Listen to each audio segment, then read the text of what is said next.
This video covers the second half of the American Civil War. You can see the second half of the war beginning with the Emancipation Declaration coming into effect.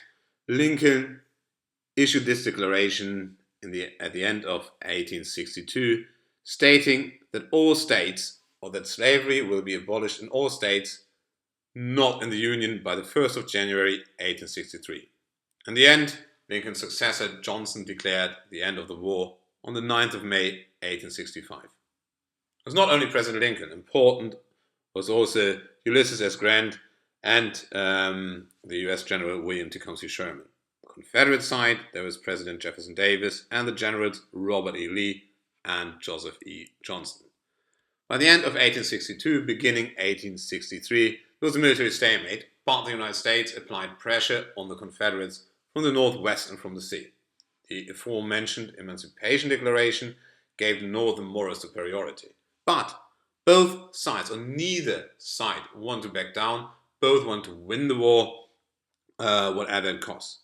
The United States want to capture or take control of the South and reinstall the Union, while the Confederates wanted to resist until the North recognized their independence. Now, the naval warfare. The first years saw a US blockade, not very successful. 9 out of 10 blockade runners could slip through, but that should change. Now only 1 out of 10 blockade runners could slip through. It's to mention that during the war in February 1864, there was the first ever submarine attack. It was the Confederate H.L. Hunley attacked a US vessel.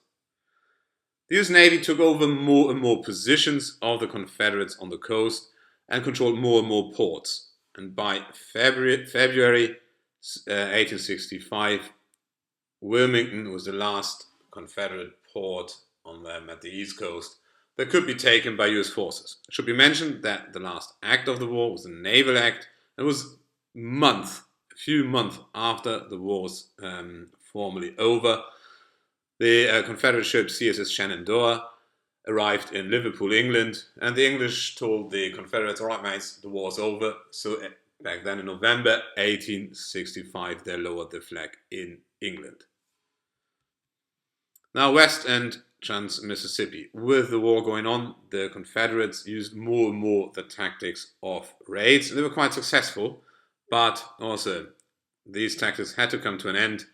And that was by the end of 1864. A successful raid had to be abandoned because of a decisive defeat in December.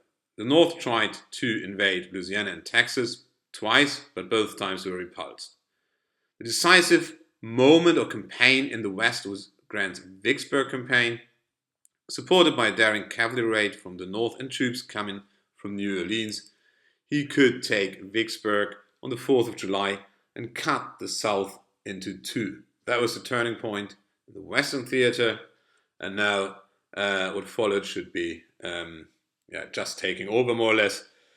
Sherman was taking Atlanta and then marching towards the sea with massive destructions in Georgia. So here the South was exhausted.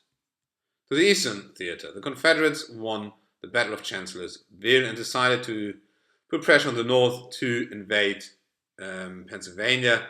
They lost the decisive Battle of Gettysburg, turning point at the east, and had to retreat.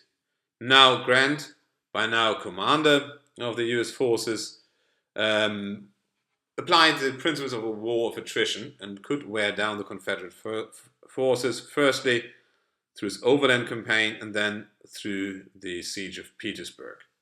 What helped was that General Sheridan had his back and was successful in the Shenandoah Valley. On the 9th of April, Lee and the largest Confederate force in North Virginia had to surrender. And not too much later, Sherman's campaign or march through the Carolinas led to the surrender of Johnson's troops. And then President Johnson in Washington declared the war's over. Now, the American Civil War was probably the first modern war with at least 620,000 dead, but the Union could be preserved. The southern states were fully reintegrated into the Union again during the era of the Reconstruction, which ended in 1877. Now, it's definitely clear the United States are a federal state, and that enabled her to rise to status as an international superpower. Even though both sides said this war was not about slavery, but one result was that slavery is definitely abolished in the United States. That was the second half of the American Civil War in 5.